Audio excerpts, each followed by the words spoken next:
Assalomu alaykum YouTube obunachilarim. Men sizlarga hozir o'zbekcha lozim bitishni ko'rsatib bermoqchiman. O'ng tarafdan buklab ko'rsatib beraman. Ters tomonidan chizgan bo'rim tushmay sizlarga noaniq bo'lmasligi uchun o'ng tarafdan ko'rsatib beraman. Lozim uzunligini olamiz. Menda shtapel material. Shtapel materialni asosan yirtib bichasiz, kesmaysiz. Yirtib bichasiz belgilab. Qo'rqmang, shtapel matasi qiyshiq ketmaydi. Ko'ryapsizlar, materialni men tortmasdan bunaqa silkib tekislamoqdaman. Sababi mato cho'zilib ketsa, tikkan tikishingiz ikki balog'i ikki xil chiqib qoladi, ikki oyog'i, ya'ni tep-tekis qilib to'g'rilab olamiz. Matoyimiz albatta chayilgan bo'lishligi kerak, ya'ni bir suvga solib yuvib olishingiz kerak, bo'lmasa kirishib, kichrayib, tikkan tikishingiz juda ham sifatsiz bo'lib qoladi. Hech narsa qilmaydi, qiyin emas. Ba'zi birovlar shtapel materialni chayib tikmaydi. Tikishda juda ham qiyin bo'ladi va menga noqulaylik tug'diradi. Yaxshi chiqmaydi ko'ylak deydi. Sizdan mijozga yetguncha bo'lib qoladi agar chaymay tiksangiz. Chayib tiksangiz, mayli o'zingiz tikishda qiynalsangiz ham mijozingiz bergan puliga rozi bo'lib, mazza qilib, ancha vaqt shtapel materialni kiya oladi. Menda umumiy uzunligi 85 cm edi. 90 cm qilib yirtib oldim. E'tibor bersangiz, ikkala tomoni juda ham bir xil yirtilgan. Ya'ni hech qanday qiyshayishlar yo'q. Shuning uchun qo'rqmasdan shtapel matosini yirtib bichavering. Men sizlarga hozir og'i tepaga qaragan lozimni ko'rsatib bermoqchiman. Gavdalik to'mpoqdan kelgan opa, shuning uchun 50 cm tushaman. Tepadan pastga 50 cm ni belgiladim.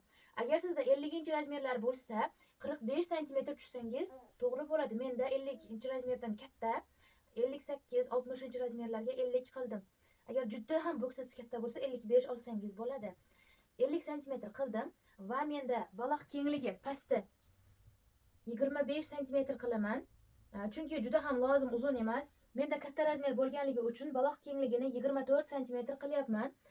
Bu lozim uzun turmaydi. Oyog'ininki tizzasini pasti yo'g'on joyda turadi. Shuning uchun kengroq oldim. Pastki tomoni tor bo'lib qolmasligi uchun. Agar tor bo'lsa, keng bo'lsa to'g'rilab bera olasiz. Agar tor bo'lib qolsa, to'g'rilash juda ham qiyin. Shuning uchun kengroq bichaverasiz.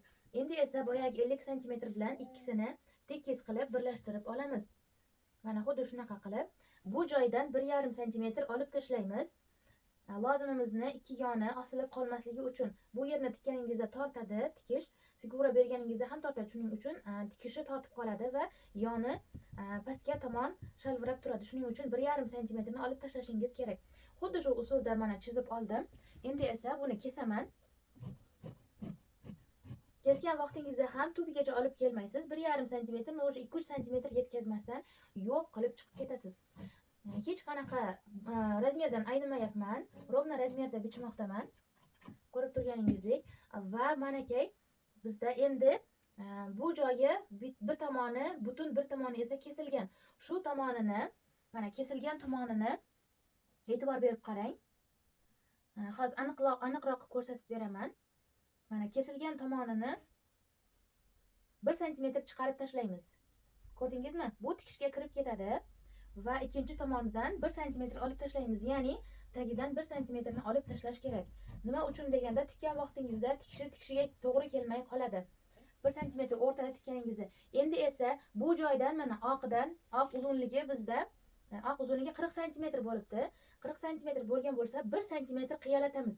1 cm qiyalik beramiz. Nima uchun deganda, matoyimiz bu tarafga uncha cho'zilmaydi. Ko'ldarang bo'lsa-da uncha cho'zilmaydi. Shuning uchun 1 cm qiyalik bersangiz, xuddi kasoy bekaga o'xshab mana cho'ziluvchanlik holatini beradi. Endi esa tayyor bo'lgan oqni mana bu joyga qo'yib olamiz. Mana xuddi shu ko'rinishda tikasiz. Hech qanday qiyin joyi yo'q. Juda ham oson. Menda lozim kengligi 45 cm bo'ldi, ya'ni 90. Oqli lozimimiz mana bittasi tayyor. Agar uzunligi uzun bo'lsa, oqni ko'tarib yuborishingiz mumkin mana bunday qilib. Shunda bizda hozir 50 cm bo'ladigan bo'lsa, oqiga 45 cm tushgan bo'lyapmiz. Tayyori 45 cm bo'lyapti mana shunda. Tushundingizmi? Agar 45 cm tushgan bo'lsangiz, mana 45 ga qo'yamiz. Shunda tepadan o'lchaganda oqi 40 cm bo'lyapti. Bu joyini toraytirib figura berishingiz mumkin agar mijozingizga kenglik qilsa. Men mijozimga hali unaqa lozim tikmagan edim. Shuning uchun iloji boricha kengroq olaverdim. Agar kengroq bo'lsa, toraytirib beraman deb. Keng narsani ishqini topa bilasizlar, tor narsani umuman topa olmaysizlar, juda ham qiyin. Endi esa men bu joyiga 1,5 santimetr figura bermoqchiman. Vazn pastiga.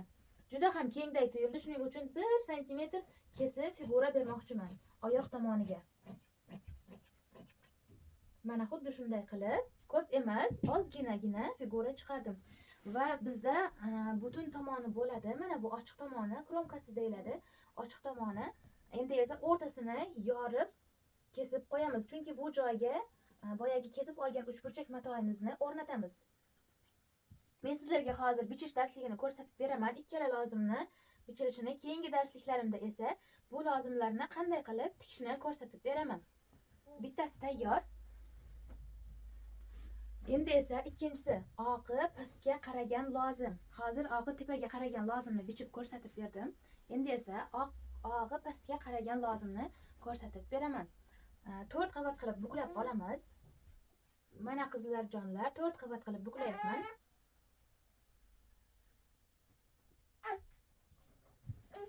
Qizlarjonlar, yana bir muhim ma'lumot, bizda bu oqni kengligi, mana oqni kengligi 12 santimetr bo'ldi. Tayyori 10 santimetr qoladi, shunda 10-11 santimetr qoladi. Kengligini 10-12 qilib bersangiz bo'ladi. Agar undan ham keng qilishni xohlasangiz, baloq tomonini ingichkaroq qilsangiz, bu tomoni kattalashaveradi. Bo'ksasi katta, oyog'i ingichka ayollarimiz bo'ladi-ku, xuddi shunga mana bu tomonini kattaroq 15 santimetrgacha olsangiz bo'ladi. Oyoq tarafini 22, 21, 23 santimetr qilsangiz, bu kattalashaveradi. Savollaringiz bo'lsa, kommentariyada so'rayverishingiz mumkin. Albatta javob beraman. Mana bizda hozir nima uchun shtapelni yirtib bitish kerak dedi. Mana meni yirtganim va bu kesilgan tomoni ko'rdingizmi? Qanaqa farqi bor? 2-3 santimetr qiyshiq chiqib ketgan. Bu tomoni esa juda ham tep-tekis bichilgan. Endi esa men bu qiyshiq chiqqanini kesib olib tashlashim kerak. 90 santimetr uzunlik, ya'ni lozim uzunligiga 5 santimetr qo'shamiz. Endi esa oqi pastga qaragan lozim. Ikkinchi lozim. Men 40 santimetr qilyapman. Mana 40 santimetr qirdim. Boya oqi tepaga qaragan lozimda hamma uzunligi bo'lib 45 santimetr bo'lgan edi. Men 40 santimetr qildim. Bu kengligiga qo'shilmaydi, faqat enigagina qo'shiladi. Torlik qiladigan bo'lsa mijozingizga 70 santimetr 35 ekan, 70 ga 70 qo'shasiz va agar shu ham torlik qiladigan bo'lsa, o'rtasiga material qo'shib yuborishingiz mumkin. Lekin matoni eni menimcha torlik qilmasa kerak. Lozim baloq kengligini 22 santimetr qilaman bu birini. 22 santimetr qildim, sabab boyagi juda kattaday tuyuldi. Shuning uchun 22 santimetr qildim ikkinchisini.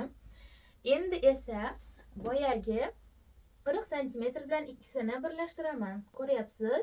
Metr bilan ishlayapman. Metr bilan birlashtirasiz. Mana xuddi shu holatda. Endi esa mana ko'rdingizmi, teng o'rtasini topdim. Teng o'rtasini topdim va 1,5 santimetr kiraman. 1,5 santimetr kiraman. Nima uchun desangiz, bu kiyayotgan paytda tikishi so'kilib ketmasligi uchun hamda lozim chiroyli turishi uchun shu 1,5 santimetrni kiritdim. Endi esa kesib olamiz bu qiyshiq tomonini hamda va bu tomonini. 1,5 santimetrni lozim baloqdan olib tashlaymiz. Qiyshiq chiqmasligi uchun va mana bu tomondan kesamiz. Boyagi 1,5 santimetr tomondan kesib olib tashlaymiz. 40 santimetrgacha olib kelamiz. Mana e'tibor bering, qaychining uchi bilan ishlayapman. Katta-katta ochib kesavering, qo'rqmang. Qo'rqadigan narsa emas. Mana kerak emas, ko'rdingizmi? Qanaqangi ortiqcha kesib bichgan. Tepasini, uzunligini belgilab olasiz shtapel materialda va kerak bo'lganini yirtib bichaverasiz. Shtapel material qiyshayib ketmaydi. Endi esa mana bu ochiq tomoni usti buni o'rtasini kesmaymiz. Nima uchun deganda material qo'shilmaydi. Mana buni ham tikib tashlaymiz. O'rtasi tikka tikiladi. Va endi asosiy ma'lumot, mana bunday turgan oqlikni, bu oqlik hisoblanadi. Mana bunaqangisiga qo'yib olamiz. Mana 1 santimetr tikishga kirishi bilan hisoblayapman. Ko'rdingizmi?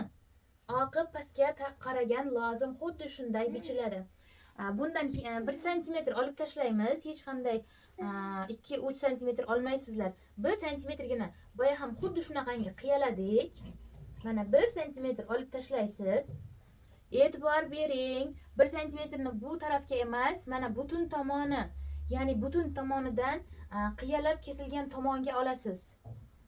Mana bu tarafi tikiladi, lozimga ulanib tikiladi. Mana xuddi shu holatda tikib olasiz. Boyagi tekis qilib kesmadim, ko'rdingiz ha?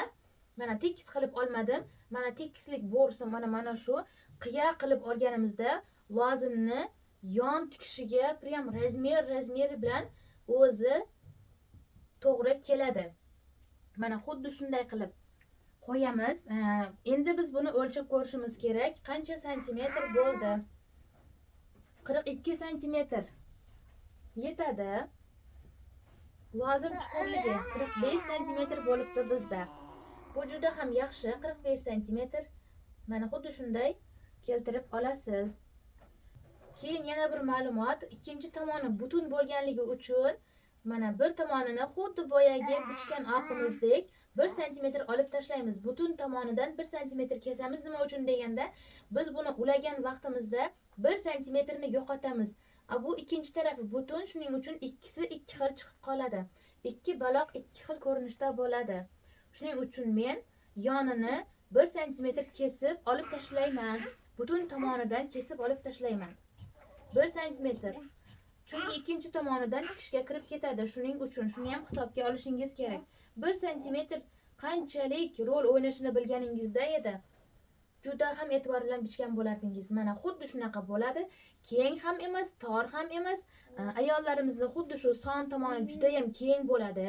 Shuning uchun manaki og'i pastga qaragan lozim. Xuddi shu usulda bichiladi. Siz buni kichikroq ham qilishingiz mumkin. Mana bunaqa kichraytirishingiz mumkin. Mana xuddi shu usulda kichraytirishingiz mumkin. Men kattaroq qilib bichdim, chunki menda 60-razmer, katta razmer bo'lganligi uchun va oyoqlari yo'g'on bo'lganligi uchun mana bu joyiga kelib men tor qilib qo'ya olmayman. Chunki lozimni o'tirgan vaqtda tizzasini ko'tarib o'tiradi va bu yerdagi torlik tizzasiga kelib qoladi. Mijozga noqulaylik tug'diradi. Shuning uchun mana men hammasini foydalanyapman. Mayda gullik material bo'lganligi uchun pastgacha tushgani ham bilinmaydi aslida. Bu muammo emas, ayb ham emas. Mana xuddi shu usul bichsangiz 60-razmerga juda ham zo'r keladi. Agar bo'ksa tomoni torlik qilsa, bichayotgan vaqtingizda materialni bunaqaga surib, mana bu yeriga kesilgan tomoniga solib yuborishingiz mumkin. Agar xuddi shu usulda bichib qo'ygan bo'lsangiz, qo'rqmang, xavotirga tushmang. Mana bu joyiga 2 santimetr qo'shib yuborsangiz bo'ladi. Faqat ikkala tomoniga qo'shasiz. Ikkala tomoni bir xil bo'lishligi kerak. Bugungi darslarim sizlarga tushunarli bo'ldi deb o'ylayman. Savollaringiz bo'lsa, kommentariyada yozaverishingiz mumkin. Buni tikish darsligini keyingi videolarimdan ko'rishingiz mumkin. Tikib, aniq-tiniq qilib hammasini ko'rsatib beraman. Ikkinchi lozim, 180 santimetrdan bizga hozir 90 dan 2 lozim chiqdi. Shtapelni baloqlarini 1 ga 3 qilib yo'g'onroq qayiraversangiz chiroyli chiqadi. Adashmaslik uchun ikkalasini oqini o'ziga solib buklab olib qo'ydim. Albatta keyingi darslarimizda tikish qoidalarini ko'rib olasiz. Lozim bichish darsligi sizlarga tushunarli bo'lgan bo'lsa, sahifamga obuna bo'ling. Shu kabi foydali ma'lumotlarni yo'qotib olmang. Men bilan birga noldan o'rganayotgan chevarlarimiz tikish va bichishni oson usullarini o'rganib boring. Lozim darsligi sizlarga tushunarli bo'ldimi? Kommentariyada yozib qoldiring.